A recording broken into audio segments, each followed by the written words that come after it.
ready to have a great time. Can you say amen? Amen. Say that again. Amen. Come on and clap those hands. That's how we do it. All right?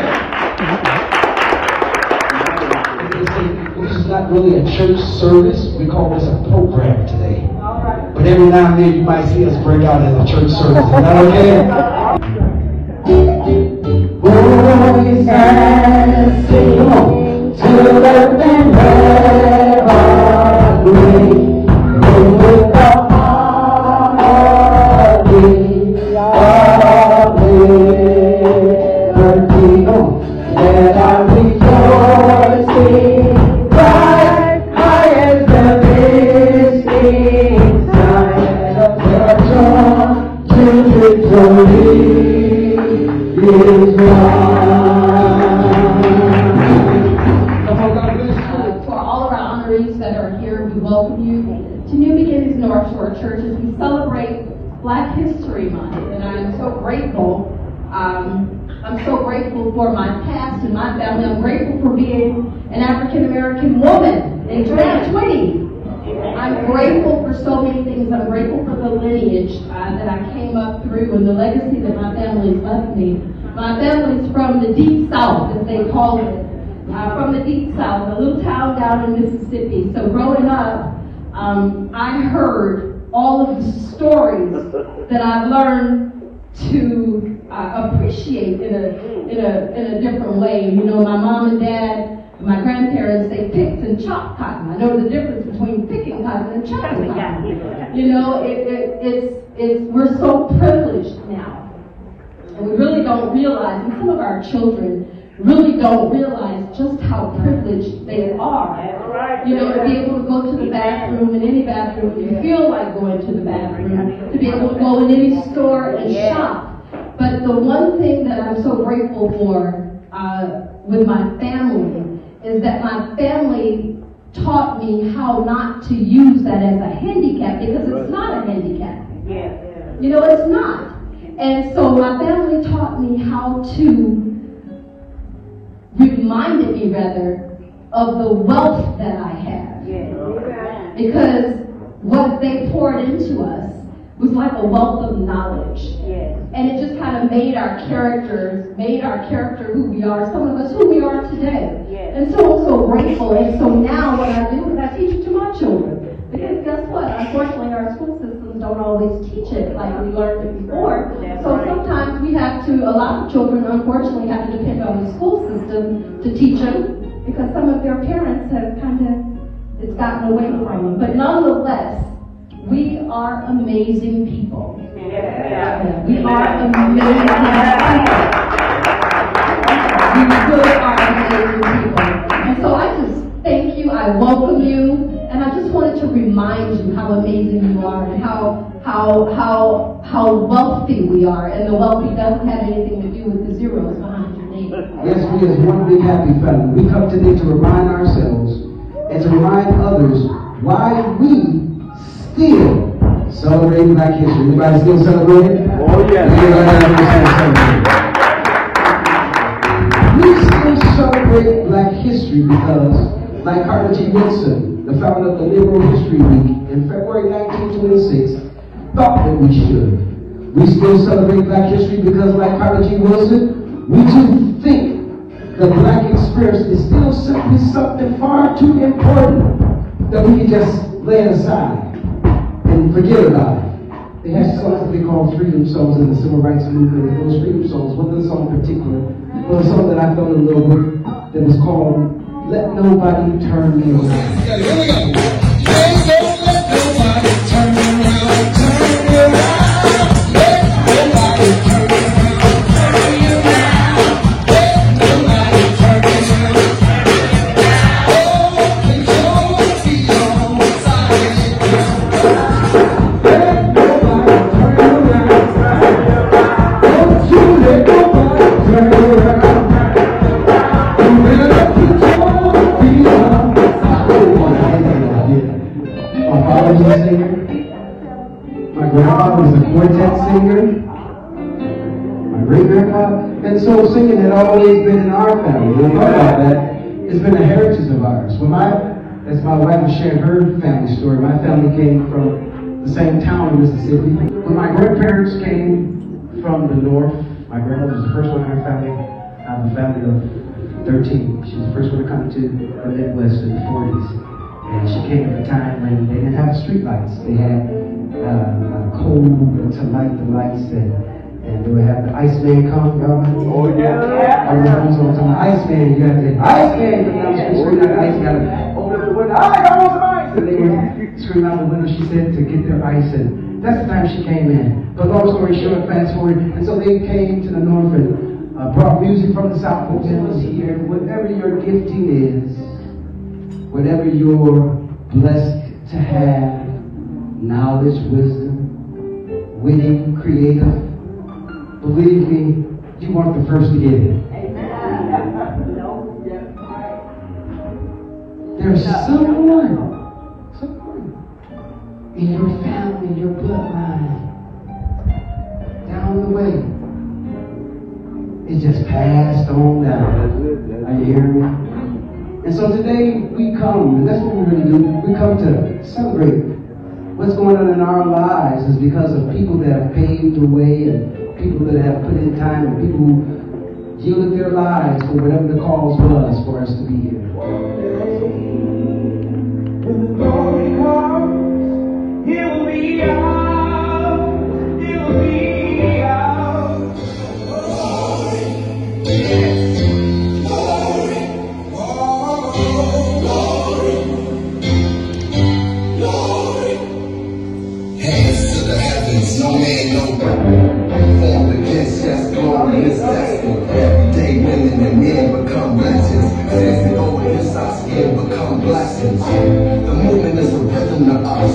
Freedom is like religion to us. Justice is juxtaposition in us. Justice for all, just ain't specific enough. When some die, they screaming the glory.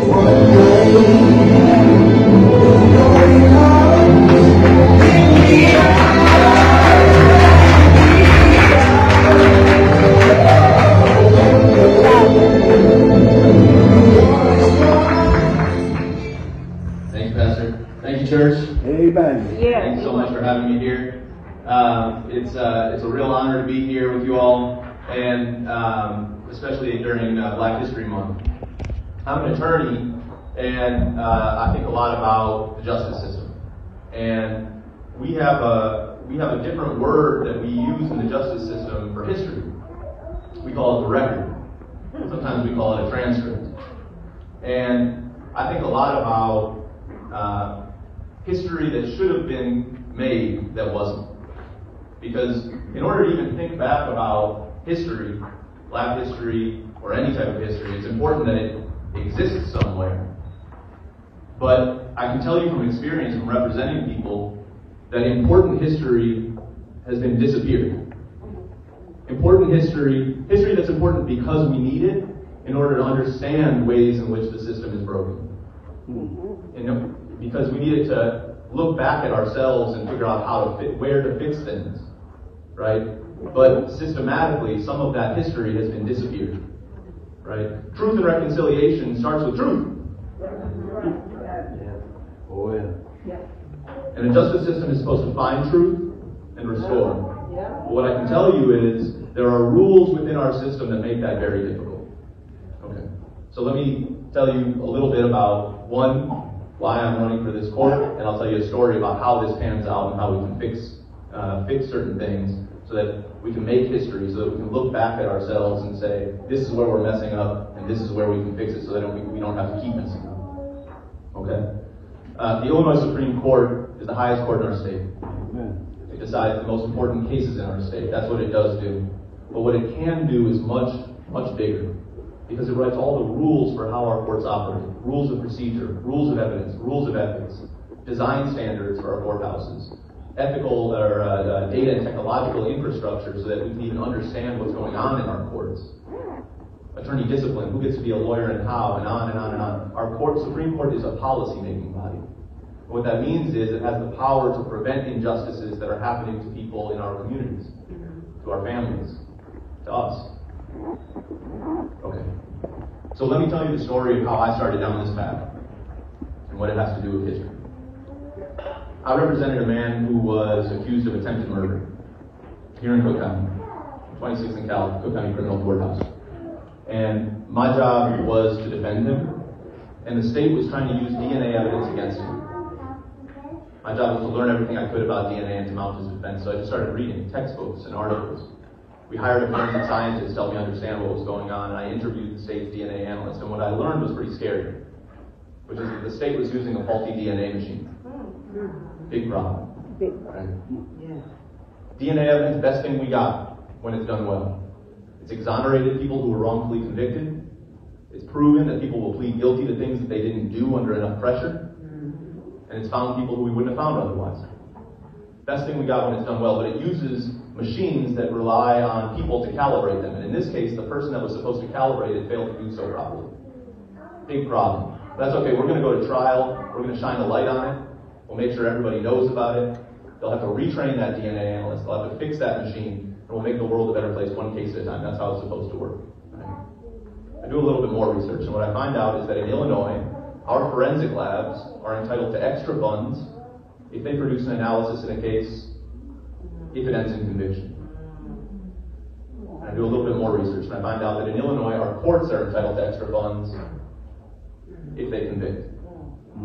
Big problem. I have a man's life in my hands, a bad DNA analysis is being used, and the court that I'm about to go in front of to get this fixed gets financial rewards not for finding truth, but for finding guilt.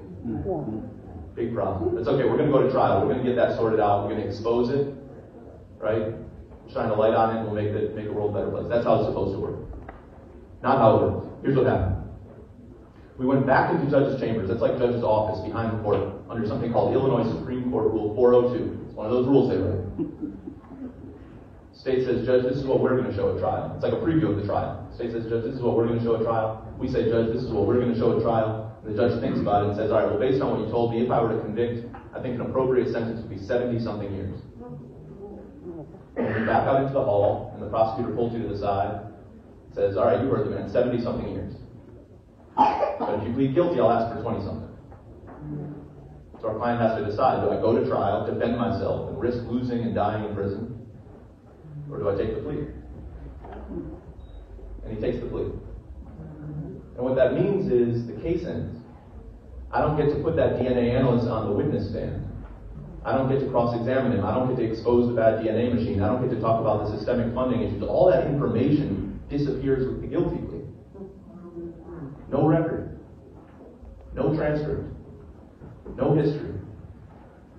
In Illinois, 97.4% of all felony convictions are guilty pleas. 97.4%. That's a lot of disappearing information. Information that we need to protect ourselves from bad DNA machines, right? A lot of other things. Anybody know the name John Burge? Oh, yeah. Who don't know it? Chicago police commander who electrocuted people and tortured people and helped to falsely convict people, all African American people, and did it for 20 years. Him and his crew. Here's the puzzle. How does he do it for 20 years? How does he get away with it for 20 years? I understand how someone gets away with something once or twice, but just functionally, how does an officer of the law electrocute people and torture people and help to falsely convict people for 20 years? How does that work? This is how it works. Because you can't expose patterns of misconduct if nothing makes the record. In courts, history is called a record. In courts, history is called a transcript. In criminal courts, we don't get one when there's a guilty plea. In civil courts, when money is on the line, we do. We get depositions. We get interrogatories. We have tools in civil cases when money is on the line to make history so that we know what's going on and we can fix problems. But in criminal cases, when a human life is on the line, none of it. The Illinois Supreme Court writes those rules. It can rewrite those rules. And it's very important that we do. I'm trying to make it so that we can understand history in our courts, so that we can look back at ourselves and say, this is what we need to fix. So, thank you so much for having me here. It's incredible to be here with history makers, a number of history makers in the audience, and a huge honor to be here with you all today. The justice system is a broken system. I can share some stories which I won't have time today, not that hit me personally, but family members and people in my own personal life that I know we have had situations where we needed to go up against the sister that was supposed to protect us. And so there's more stories I can share. So I know for a overhaul of the justice system in this country. Can you say amen to that? He's so rightfully deserved. We're so grateful to have him here today because he's Evanston's own. I know that he's done so much here in Evanston, and he's doing so much here in the nation. And I know from even your presentation in December, people were leaving there and then astonished about what you was able to share and the time and the energy that you poured into cultivating and bringing together all the archives and the history and the information of this great community. In light of what we were talking about, song, dance, I'm going to tell you about my family history here, because some of my family is from South Carolina and from Arkansas. And what was important for me growing up, and they all made their way to Chicago. And what's important to me is how we gather together every month for our many family reunions. My dad is one of 9 children. My grandmother, the strongest woman alive, she died when she was 101. She passed away 2 years ago. This was her conversation on her last day on this planet. The last few hours. Family was gathered. This is the first time I saw my father reduced. Now, my father's military, so everything's about him. Pro forma, military. But to see him reduced to a 5-year-old again. Yes, mother. Yes, mother. Right away, mother. My grandmother was barking orders, telling stories, sharing history. And every time she shared a piece of new history, she said, okay, now I'm tired. I'm going to lay down. I'm going to sleep. My time is done here. And she paused. I got one more story. And she go on again, calling each and every sibling that's there of how important family is, how important history is. And I was sitting there listening to all of this, watching 3, 4, 5 generations in this small hospice room as my grandmother was preparing herself for her passing. But I remember these stories going to Maywood with all these family members, 13 years old, sitting in the middle of winter. It was like 0 degrees outside. It was 150 degrees inside. My grandmother's best friend was saying, it's cold in here. My grandmother said, turn up the heat. And she's stirring one pot on a 4-burner stove where only 1 burner worked. Making sure that every family member there had a plate of food before they left. So I say this, in light of Black History Month, that one, there's some things I want you to leave behind. Black History Month is American history. It's not a subset of history. It is American history. With a very specific subject matter. Because our history did not start when we arrived from the shores of the United States. Our history is before that. Now look at that song, dance, how we present, how we commune as a community. That has been passed down for generations, for decades, for eons, for centuries in the continent of Africa. Communities had dance that defined who they were. They had symbols that defined who they were. And they celebrated that between communities in Africa to showcase the pride they have in the communities. They shared their histories with drumbeat, with gatherings around fires, with artifacts in their homes. Their history was there. We had a pause in our history. Transatlantic slave trade. We came here, we were stripped of our name, our culture. But we reinvented ourselves here in the United States and developed a way of life that has some semblance of our past in another continent. With our dancers, spiritual dancers, liturgical dancers, music, performance, how we carry ourselves, what we bring to this United States. We're embracing, everybody here in the United States is embracing African American history. So when I say this is American history, I mean that. And it has to be part of our daily lives. My mom's side of the family from South Carolina, my dad's side of the family from Arkansas. Made their way north to find a better life, to find work, to find employment. We stayed here. We occupied the entire south and west side of Chicago. Multiple family members are still expensive today. And I brought that here to Evanston. I came here when I was entering 8th grade from Chicago South Side, Roseland area, to Glenview First. Look at that. And graduated my school in 1973. I was the first black student in my elementary school. And my introduction to issues with race was in kindergarten, where my peers said, niggers are not allowed to play with toys. And he kicked me in the stomach. The teacher was a few feet away from me, turned her head away, and ignored it. Nothing was done, nothing was mentioned. I had two choices in my life at that time. I could either go into a shell and go downhill from there, or use that to empower myself. And what I did is that I said, no one's ever going to tell me what I can and cannot do. And that nobody else is going to get away with seeing the N-word with me. And fortunately, in that situation, I had a principal that understood what was going on with me. If I'm in a principal's office, pissed off, and another student kind of disheveled because I kind of jacked him up a little bit, he knew why I was in there. And he would suspend the kid. And I would get a little time and say, just cool yourself down and go back to class. Because he knew what was going on with me. I did not tell my parents that story until I was in high school. And they asked me, well, why didn't you tell me then? We could have gone to school and helped out and sat in class with us. I said, that's the point. If I cannot navigate this myself in kindergarten, and throughout my life, you cannot be there every day. I have to figure this out. But I think about this now, looking back, how many kids were lost in that situation? How many kids are lost and parents are lost when we depend on our schools to teach us about us, and instead we're sometimes being rejected. That you're not good enough. That your history is not relevant. That you cannot learn. These are some things that were told to me. I'm unable to learn.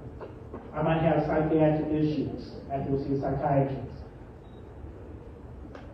So I take all of that, and that emboldened me to develop what I call now Shorefront. We need to own our history. We need to control our narratives and be proud and proudful of sharing our collective histories and legacies in this country. Good, bad, and ugly, all of it. But in light of music, this Evanston community had a wonderful family of musicians. And one of the first exhibits I did was related to musicians here on the North Shore. And I was amazed about what kind of performances that we had that came out of the North Shore. Now, if you look up musical bios of musicians, 9 times out of 10, they would say they hail from Chicago. Because if you say Evanston, nobody doesn't know where Evanston is, so they just default to Chicago. So you have to kind of dig around and say, no, that brother was not from Chicago, he was from Evanston. Or, nowadays, now we say we're from Chicago. No, you're out there in Glenbrook North or Niles, that's not Chicago. So, one program that we worked for, one company we started working on, was recognizing a woman in the 1930s by the name of Mabel Walker. Now, none of you ever heard of her before. The family members did not know what she did. But she was an opera star. How many of you heard of Marian Anderson? All right? There's a Chicago Tribune article that has written a review about her performance in the 1930s that she was second only to Marian Anderson. She performed around the country. Fortunately, the family found her scrapbook. And in there were all her performances, tickets, contracts, program books, of where she toured around the country. Mabel Walker. After that, she was hired by a theater company in Chicago during the WPA era. And she performed lead in a rendition of the Mikado. How many are familiar with the Mikado? Right? There was a rendition called the Swing Mikado, all using jazz. She played co-lead as Kati. I think I found a recording of her voice. I'm waiting to get it from the Library of Congress so I can share with the family. The family has never heard her sing. But to bring that history back to light and bring that history to the family, saying, here you have the scrapbook of her work. She started writing an autobiography. This is a book and this needs to be on the map.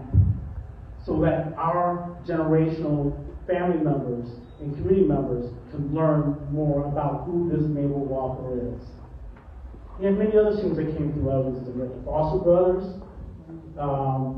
Donald Clay was one of the members of the Foster Brothers. He later went on to start a music label, Flash Records, DD Records, and helped produce other musicians that came up, like the Duvalls, who then wrote and penned songs for the Drew Bells, the sister group to the Duvalls. And the Drew Bells members, one of the members was Patty Drew. Patty Drew went on, her thing was recording several songs, Working on the Groovy Thing, Hard to Handle, all kinds of Tell Him. Yeah.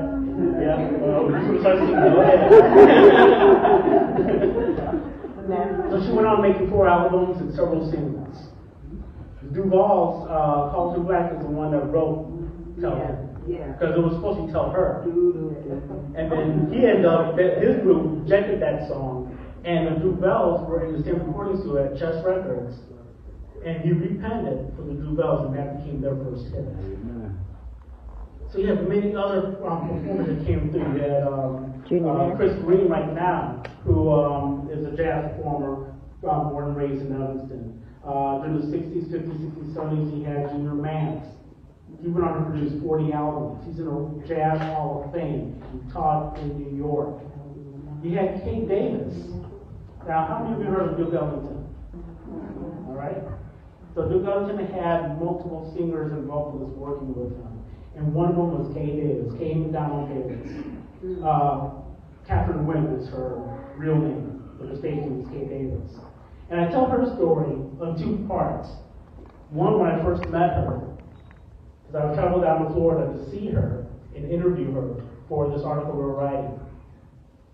And she's the epitome of style and grace. Now, I'm in Florida. It's hot down there, so I'm in my khaki shorts, t-shirt. I'm walking up to a gated community with these large gates that opened up. And she's come out the door in this flowing silk dress. And I'm going, can I come back later?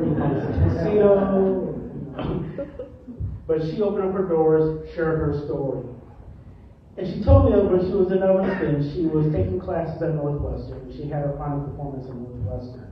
The week before, her and her friends went down to the city of Chicago to see Duke Ellington perform.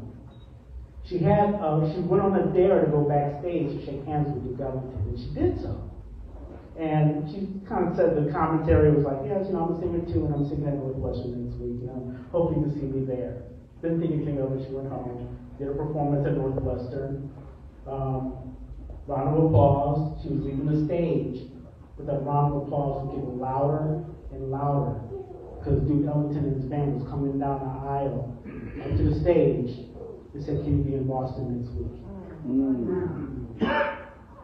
So she left Evanston to perform with Duke Ellington for 7 years. Performed everywhere. And the epitome of her performance, the pinnacle of her performance, was at Carnegie Hall. Performed there. After the performance, let's go to a restaurant right across the way and have dinner and celebrate. They were refused service because they were black.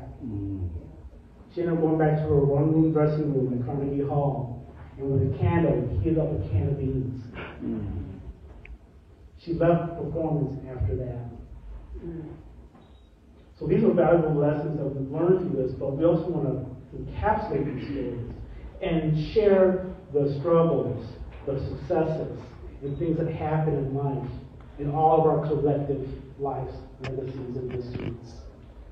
As a community here in Evanston, what I found was a strong, activist type of community. And I could not have all this history in our archives that we have now if it wasn't for the fact that these families kept their information. Many families did not value it the same way at the time. It's been diminished over time. But as we started talking to people and sharing these stories and showing how it connects, and people started pulling up the documents and saying, oh yes, my mother and father did this. They started this organization. They built this church. They built these houses. They built these businesses. So they didn't come to the North Shore as the common language was at the time, as domestics and servants. They came here as entrepreneurs and built their homes, started churches, started clubs that not only benefit the communities here in Evanston, but also benefit on a national and global level. One last person I want to mention in our history of successes, Dorothy Hadley. Dorothy Hadley's married name is Dorothy Bynum. And her story is this: graduate of Evanston Township High School, went on to Howard University, continued her education there, graduated from there, and worked at Howard in the admissions office. One day a young man came in, finishing up his PhD. His name was Dr. Malakun Bynum, who was the first nephew of King Haile Selassie in Ethiopia. They met. This was a Coming to America story. They met. He met her. It's like, ooh, baby, I can't marry you in Ethiopia. I found this other woman here, and we're going to marry. They met. 3 months later, they were married, and they relocated to Addis Ababa. Both her and her husband formulated the Ethiopian Star newspaper, the Ethiopian World Federation. Both those papers and organizations exist today in New York City, established in 1940s. Her work as a war correspondent in Ethiopia was encapsulated getting support from various ethnic communities throughout the world to help the Ethiopian community fight against the retaliation. Unfortunately, they won. But her work was almost lost because there's a lot of information about Dr. Malakun Bynum, but not much about Dorothy Bynum. When I look at the old letterheads, her name is on there. But to know her work and what she had done to help facilitate this movement was almost lost. Lost history, lost records. And with Shorefront, we want to make sure we have that home where families can come back and view their legacies. Not just talk about it, but actually see and touch the documents, the photographs, the artifacts that in some cases in Shorefront are over 100 years old. To show that we have been here, we have produced, and we continue to do so to this day. So thank you for given me this platform for a while. And I want you guys to think about this and go home and look at your own archives. Look at your family, ask questions, start recording history, start sharing that with your families. Because it's up to our youth to carry that torch on so we know what our struggles were and our successes were and how we contributed to this greater American history. Thank you. Who am I? I am an African American in the 21st century named Tia Antar. I am not a walking target. I am strong and I have power. I am growing and learning, blossoming like a flower. I am what society despises of me. I am educated and powerful. Is it hard to see? I may look different with more pigment in my skin, but everyone should realize that we are the same within. Are we living in the dream of Martin Luther King? Is it what he meant by letting freedom ring? From Trayvon Martin to Sandra Bland, we will remain to let innocent black bodies lay cold in the sand. I embrace my blackness. With the blackness comes power. With power comes success, and with success comes a dynasty. I am who I am because of who I was. I'm not on the streets, and I am not a thug. I did not fall into the trap of society. I define myself as authentic. I am true to myself. I am a leader and not a follower. I am head and not tail. I am in charge of my destiny and determine when to set sail. I am an African American in America. And I just want to lift up you and your congregation for taking this moment in time to acknowledge two wonderful folks. Dino, I had an opportunity to meet you. I'm doing this in order for the folks that I met at United. When I came back to town, And I think you just finished up school so far. You were running out 25 years ago, at least before we were both great. And I don't think I ever thanked him because I used to go to Dino to get flyers made and newsletters. And not only did he help me and at a discount, which he's always done, but he also taught me some things. And so I don't ever think I've actually paused and say thank you so much for all you poured into me. And it's just wonderful to see the amazing work that you do. So thank you very much, my brother. Let me tell you something about this, sis. I remember when she first said that she wanted to run for Alderman, and it was a no-brainer because she was already doing the work. She was already doing the work in the community through her presence here, through her work, and if you haven't already heard, I just want to take a minute to talk about it.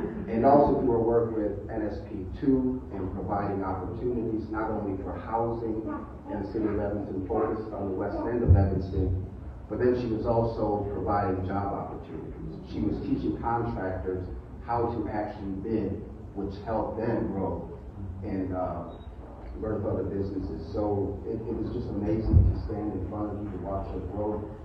I have never seen a more tenacious woman in my life. I had an opportunity to work with her. Her ability to overcome adversity is just amazing. And now as you lead, you're making history with reparations. I continue to learn from both. I just continue to pray. I know that God is ordering your steps, and there's more to come from you. There's more to come. Just a couple words about history. And he was so right, Pastor, you're so right. If you haven't been to Short, please go. Please get to know the history of Evanston. Amen. This is a really, really great community with a really rich history. And we have done wonderful things in this community. We have so many heroes to look up to that people don't even know. Right. And I'm old enough to know some of them. I've been able to be in the presence of some of them. But you young people especially, know your history. Yes. Know who you are. Know where you come from. You won't have any problem going where you want to go. Amen. But you need that foundation. You really do need to know that. My family migrated to Evanston in 1939. And I grew up here. I was born in a little town called Spring Hill, Tennessee.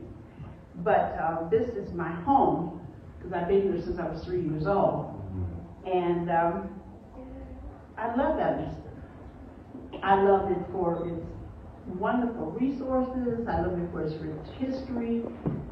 I love it because we are a peculiar community. Yeah. It's special. And I say that with love. And it's over the whole community. Not black and white.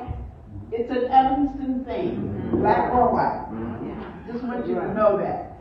But the history is rich and it's good. And I just hope that you will go to Shorefront. Hope you'll spend some time going through your photo albums, going through old papers. People were hoarders and you have boxes packed up. Look at them. See what's there.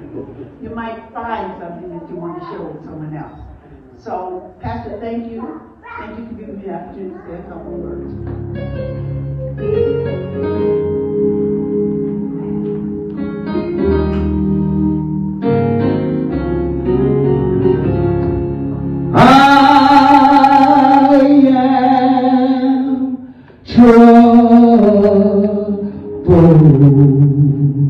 But not distressed, perplexed, but not in despair. I'm a bad soul, full of power. I have a treasure none can compare.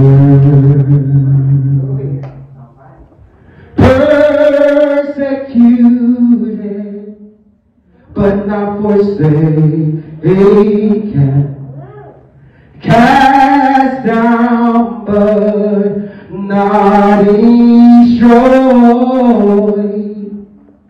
I'm a vessel full of power. I have a treasure from the Lord. Bruised and battered, but not broken. Born in sin, from sin set free. I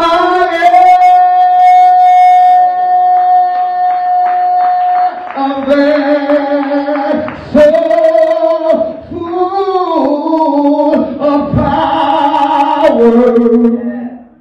I have a treasure down in me. But I have a treasure. I got a treasure. The Lord can take my treasure that my Father placed in me.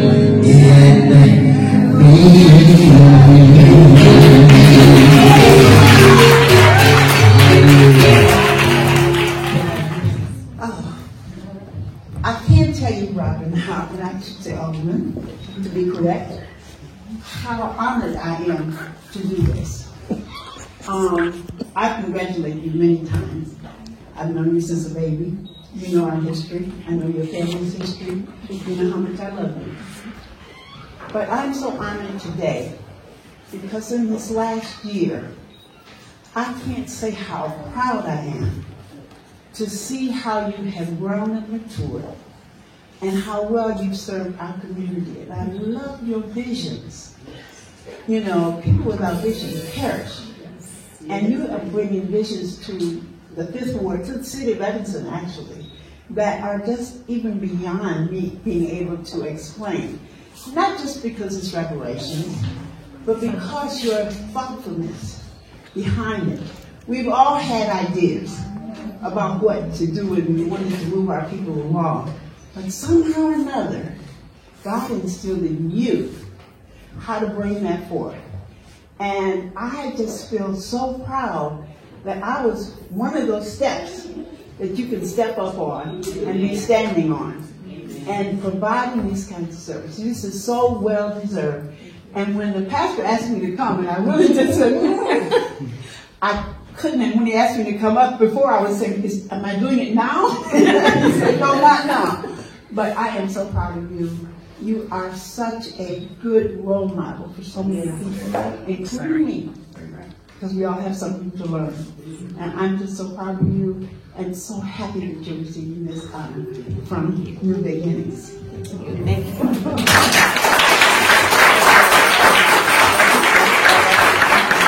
I remember distinctively you and I and the pastor standing outside of the Hilton Garden Inn in Evanston.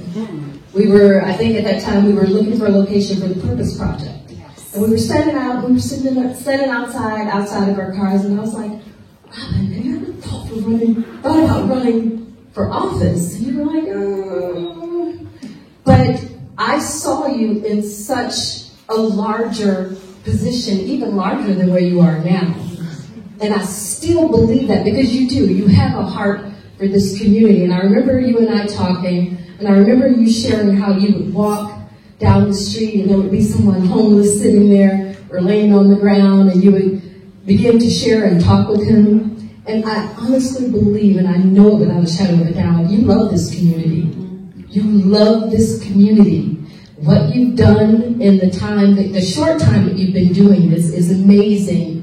But I see what you're going to be doing is even greater. And so I'm so proud of you. And I'm so proud of you. Thank you. Once again, we just wanted to pause for Black History because we felt that Black history was being made right here in our own neck of the woods. And so it just simply says, New Beginnings North Shore Church awarded to Robin Simmons, giving with sincere appreciation for your outstanding contributions, making our community as exceptional as we are today. God bless you all. We love you. And thank you to my baby, Bailey, for coming and helping with Carson, my grand. I didn't come prepared to say anything, but it's Black History Month, and I'm a Black woman. And so I always can speak. I'm just going to share a little bit about my Black history. I'm going to try to keep it to 2 minutes. I'm going to try really hard. That my story starts here in Evanston. And I was privileged to grow up in the village that we had to establish out of necessity because of the community that we lived in. And so I went K through C to Faith Christian Academy. So I had the privilege of going to a school and having peers and instructors that reflected me and pursued Black excellence. And it wasn't until I went to Lincolnwood, actually, that I understood disparity. And that was my first experience of busing. So I was bused out of the 5th Ward to Lincolnwood, and it was Playdates, actually, that showed me that I was different. No issue, but different. I had a little less things. My house wasn't as big, and, you know, both parents weren't in the house after school, and I couldn't walk home. And that's when I saw the disparities, really, in grade school. And I didn't experience discrimination and racism until I was about 11 years old. And most of you know that I was a product of family-focused programming, and that's where I know Alderman Holmes from, as long as I can remember. And they were so good. They got scholarships for us. And Miss Denise Gillespie, actually, got a scholarship for me to go take dance classes. And I took dance classes at Gus Giordano, which I'm sure we could not afford, and Noyes Cultural Arts Center. And it was there that I had my first experience with racism.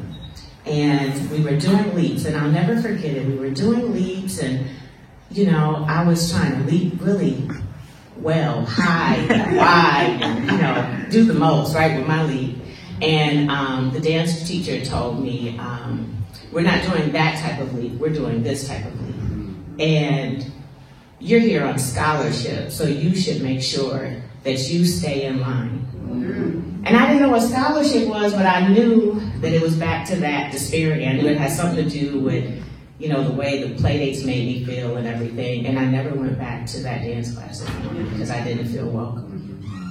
But I started working on issues really at King Lab, where my parents, where are you at over here? Yes, yes.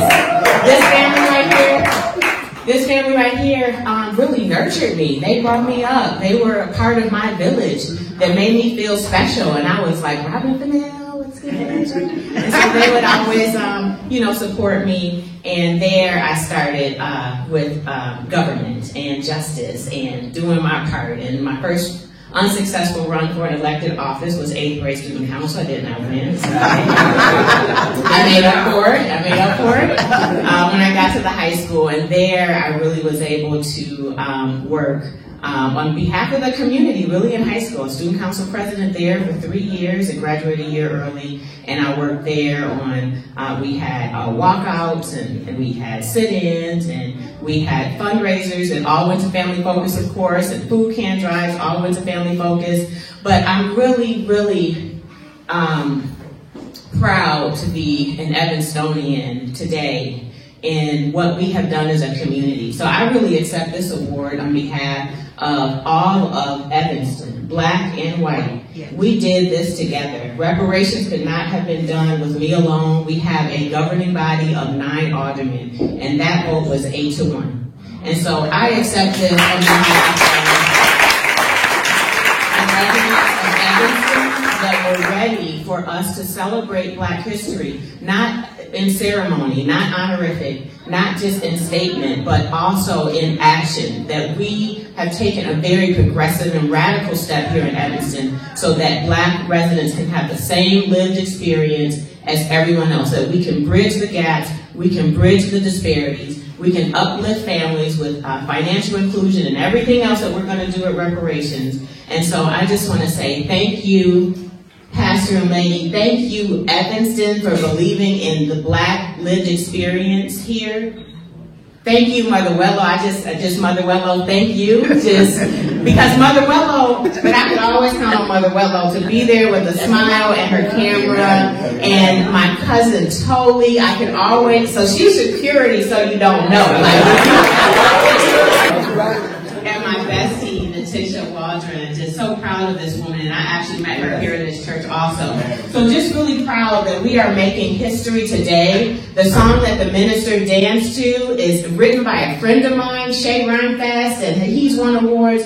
So the fact that we're living history, the fact that we do it with such resilience, having celebrated 400 years of Black resilience last year in 19, that we still show up proud and strong and ready and excellent, even though we have to every day deal with microaggressions and looking at police terror and how that impacts our lives. We still show up. So I'm proud to be Black. I'm proud of everybody here that's Black. I'm proud that you're showing up Black, right? I'm sorry.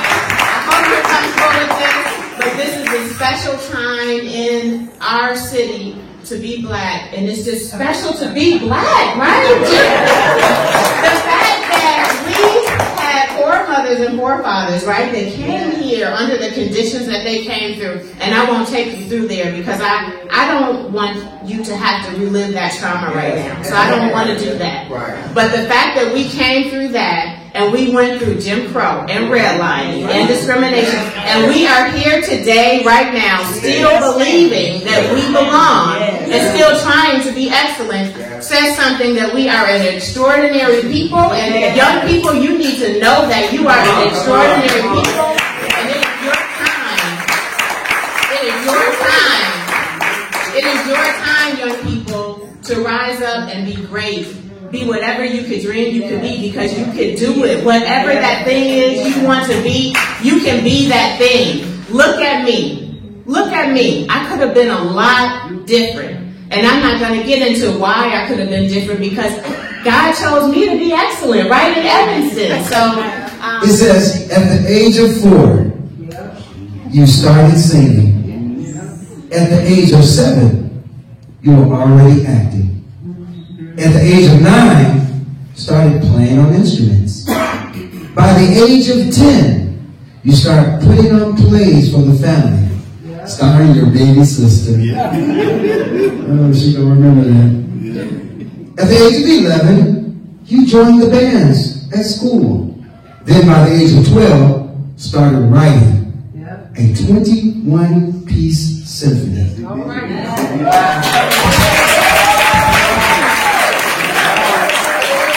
Then by the age of 14, you started auditioning for musicals. By the age of 15, you started writing. And now, God has blessed you to reach the age of 17. And now, you play 13 instruments. 13. You're singing. You have co-written 3 musicals already.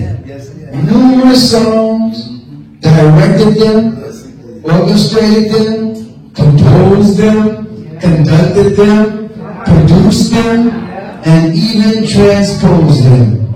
I think you deserve to be celebrated. Ladies and gentlemen, let's stand on our feet and recognize Evanston's own musical prodigy. Oh my goodness. Howard is my little Duke. Yes, he is absolutely amazing. And you know what? It's not just his musical talents that is wonderful, but sometimes when he comes to the keyboard, whenever every once in a while, Pastor will ask him to sing a song. And I can remember one song, one morning you got up and you came to the keyboard and you said, I just wrote this morning. But the words and the meaning behind it was absolutely amazing. You are an extraordinary young man, and I'm so proud to know that I am your biggest fan. I'm sorry.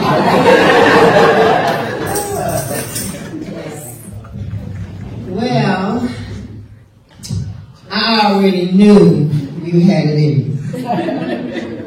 And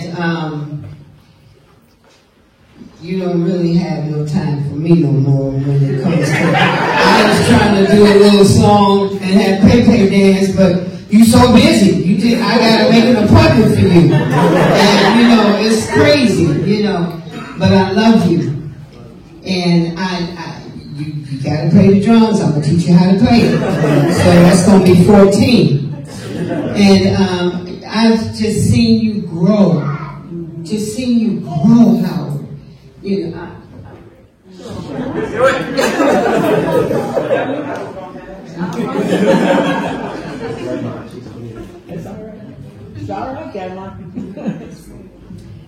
because, you know, Kaya, she just remember run so much for you, you know, and sometimes she beat herself going in and out at the door, you know, and I just want the best for you guys, you know, and I just wish you continued success, you know, because you're gonna make it. And buy me Papa Roll a ranch house. I want to say this other thing too, is when you raise a child, a young man, as extraordinary as this young man, there has to be something said for the mother. So I salute you.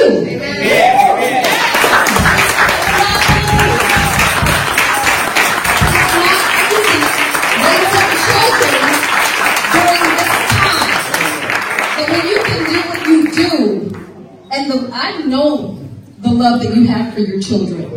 And so when you can do that, him and all of his achievements is really a part, it really is a mirror of your success as a parent. So I salute you. She almost had me crying. One thing I can say about Howard when he was a little boy, and I'll never forget this, Howard. I called him Howie. He corrected me. He said, my name is Howard. So, but as he got older, then he started answering to Howard. But I am so proud of this young man. I had watched him from the time that he entered into the world. And there's nothing in this world that I wouldn't do.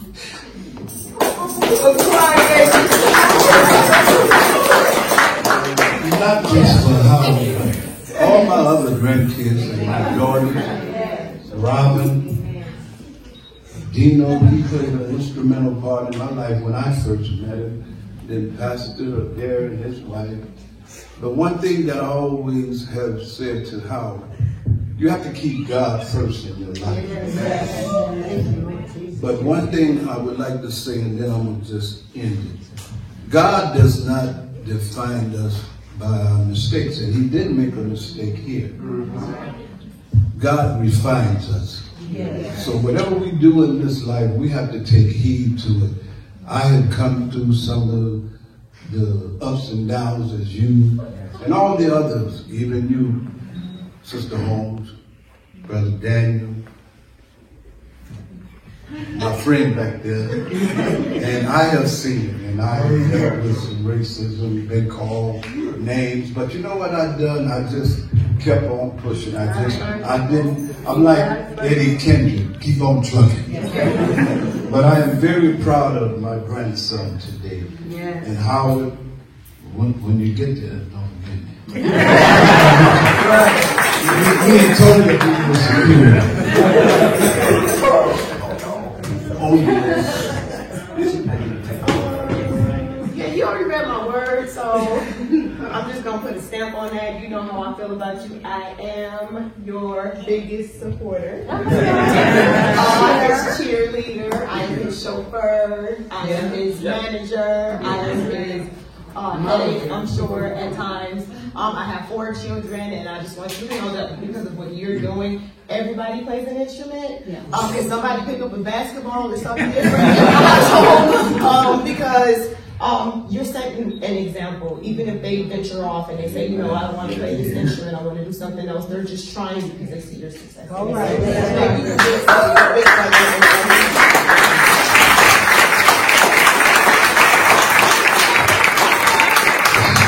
So today, New Beginnings North Shore Church is awarding this award to Howard Howie Godfrey, giving us sincere appreciation for outstanding contributions, making our community as exceptional as we are today. Congratulations, Howard. Keep up the great work.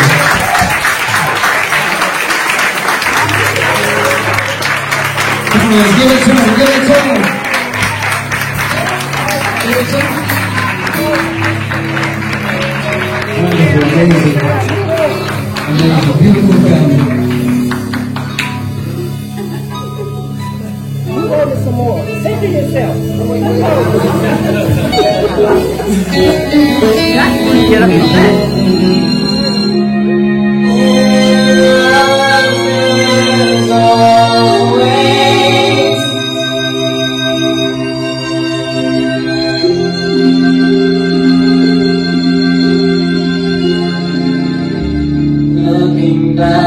I just don't understand how we let the things we felt just get so out of hand. How did we leave this again?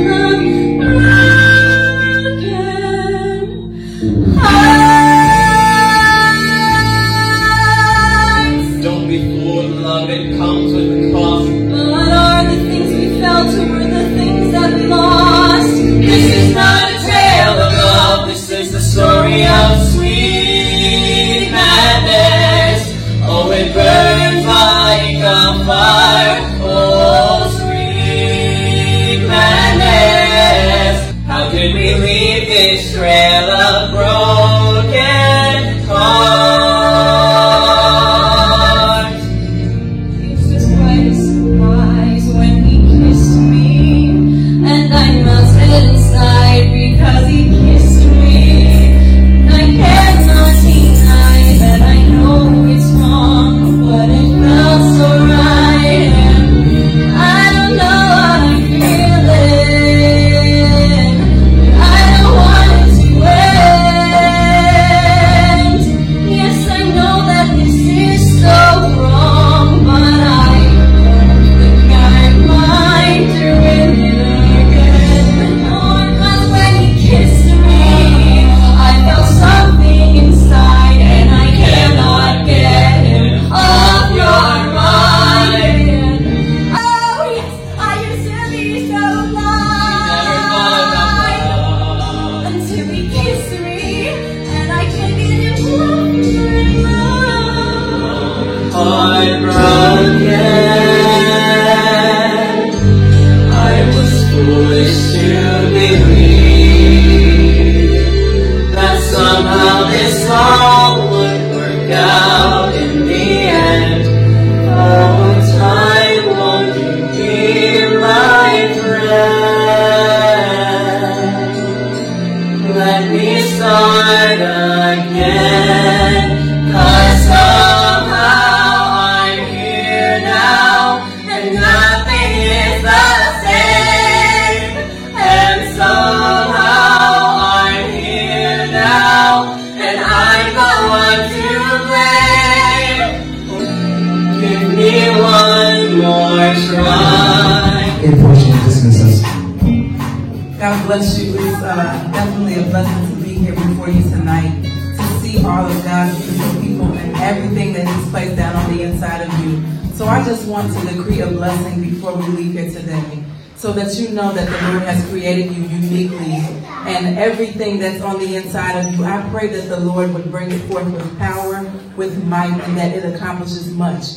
I thank the Lord for the legacy in this room. I thank him even for Pastor and elect Lady Adair and for the greatness that they see in all of you. I thank you for supporting them and supporting their vision. And let us pray. Father, in Jesus' name, the name that is above every name, we come today, oh God, and we bless you and we thank you. I pray in the name of Jesus, God, that you bless every home, every family, every bloodline, oh God, everyone that is represented. Here we go.